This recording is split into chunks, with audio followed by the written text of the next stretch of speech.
Hi,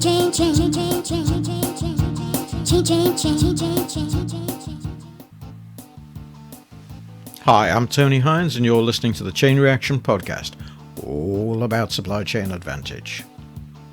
Well, today I want to talk about shipping and global trade. And I'm going to introduce you to the 20-foot equivalent unit and the 40-foot equivalent unit container ships in particular.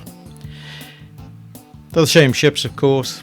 They just land either 20-foot containers or 40-foot containers on the ship. And the biggest of those ships can carry 24,000 20 equivalent units, so 24,000 containers on board the ship. But of course they don't always carry 24,000 because the distribution of those containers and the weights involved determine how those ships are loaded, and that distribution of weight is important for the stabilization of the ship. Because you can imagine when they go to sea, they twist around, and the sections of the ship in which they're built, they're very long ships. So they're built in parts, in sections, and of course there'll be stress on those sections. So the engineers that design the ships and put those ships together have to be very careful in the distribution of weight.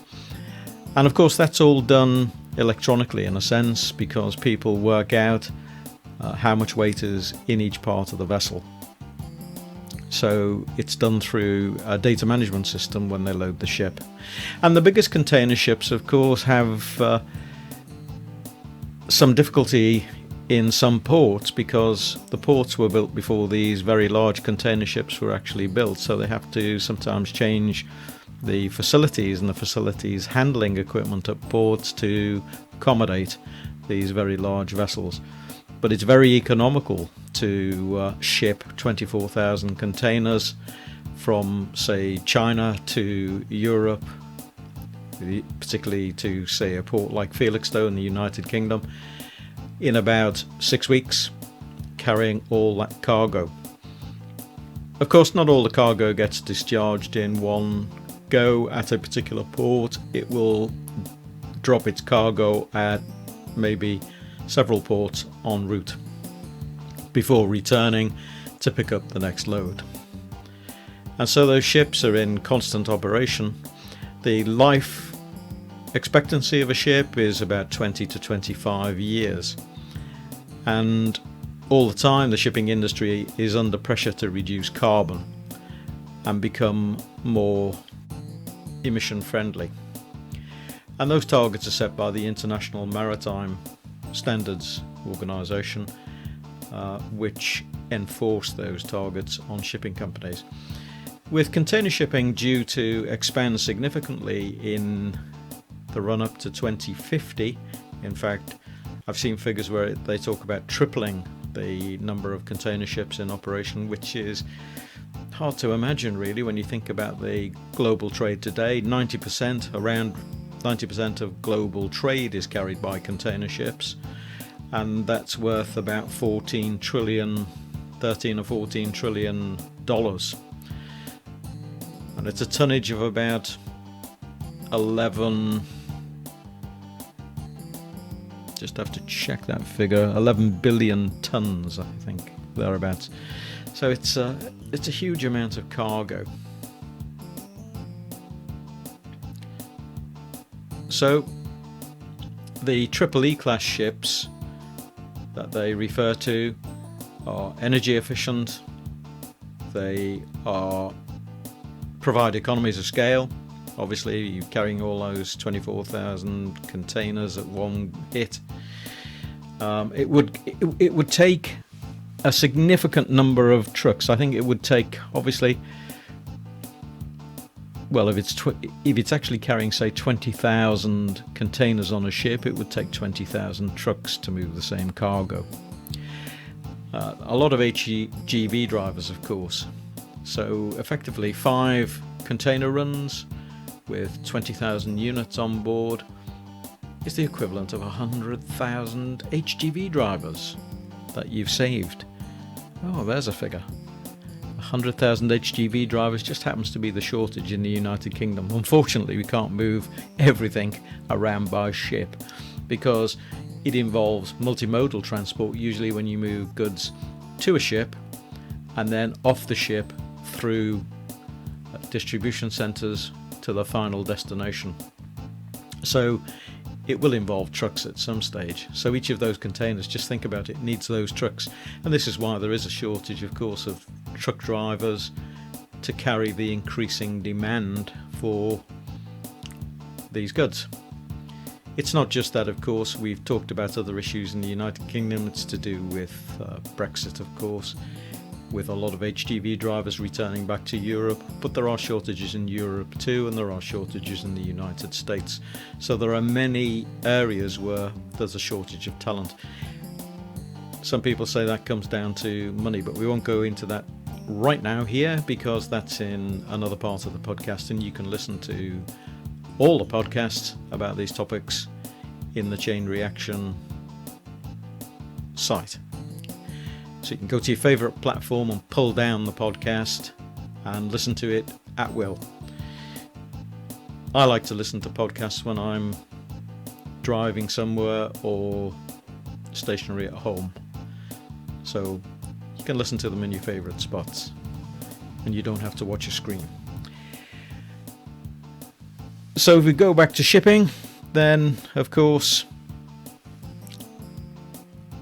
we have a triple E class, which I mentioned, where you've got economies of scale. They're environmentally friendly, and we have energy efficient ships.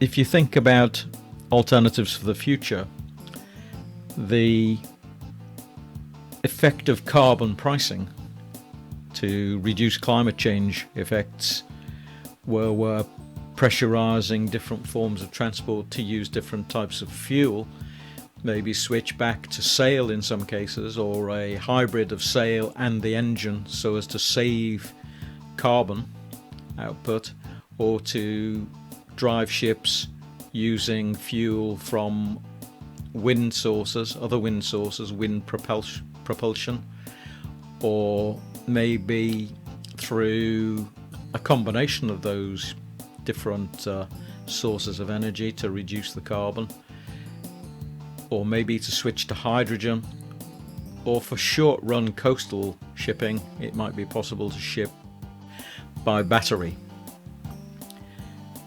So in other words, electric. Sounds strange, doesn't it? When I was a boy, I used to play with battery ships on a lake, but now we're talking about them as a real prospect to move coastal shipping around. So we'll put some statistics up in a second or two about global trade, and I'll talk you through those.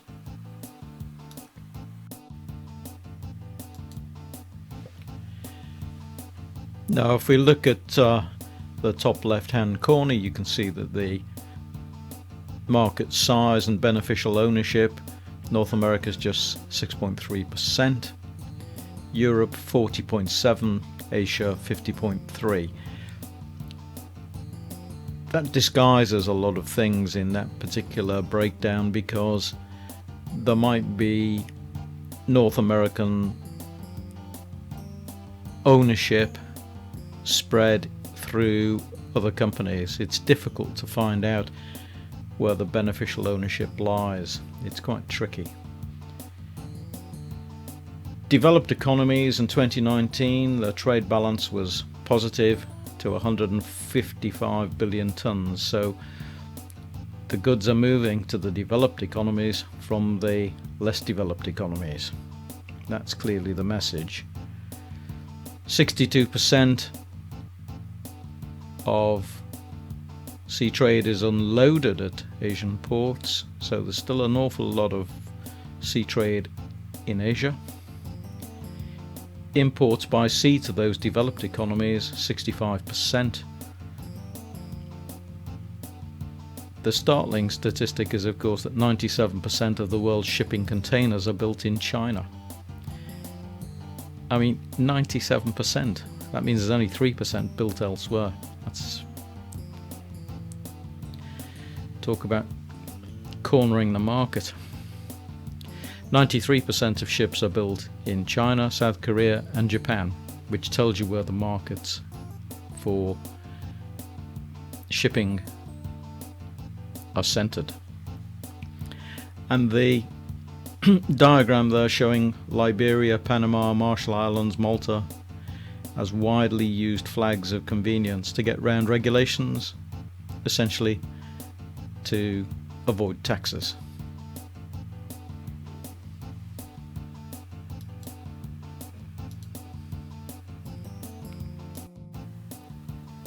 So let's take a look at the shipping containers. Now, if you look at the slide, you can see here 23 million shipping containers in service, doing 200 million plus trips in a year.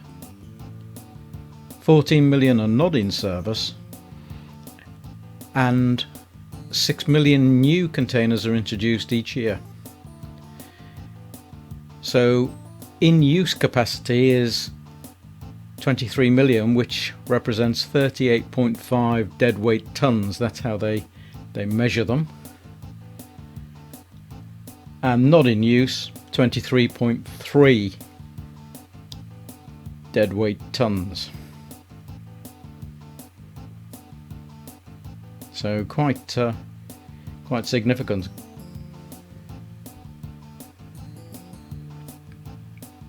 There are 5,228 container ships, 7,400 crude oil ships, tankers, and all vessels comprise something in the region of 93,161. Now those figures are a year or two back. We're over the 100,000 mark in terms of all vessels today, which is what I mentioned earlier.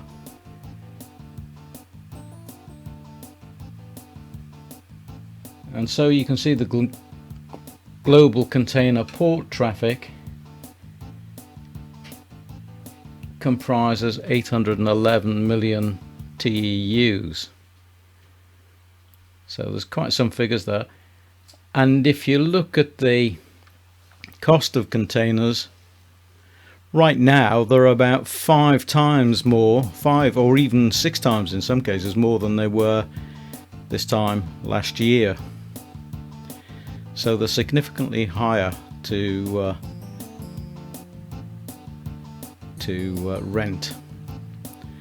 And if you look at the number on the chart, I've said 400%, but that was done a few months back, that particular chart, when it was 400%. But now it's certainly much higher. And containers that were costing in the region of £2,000 to £3,000 just a year ago, they're now £10,000 to £15,000. So significant increases, and that means the cost of the goods in those containers all have to share a higher proportion of the overhead that the container comprises when we buy goods. And if you want to look at it in US dollars, then again you can see, the price of a container from Shanghai, say, to Los Angeles is also 5 or 6 times greater than it was this time last year. And so retailers are spending something like $15,000, $20,000 in some cases for containers, depending on the size that they purchase or purchase for hire. Some retailers, of course, and some businesses own their own containers, so they don't have to incur that cost directly if they've bought the container and they're filling their own containers. And there's been a move quite recently for retail organisations to even start hiring their own ships, their own vessels, to avoid any shortfall in supply on the run up to the Christmas period. And so you've got Walmart, Home Depot, Target, in the United States, all hiring their own vessels.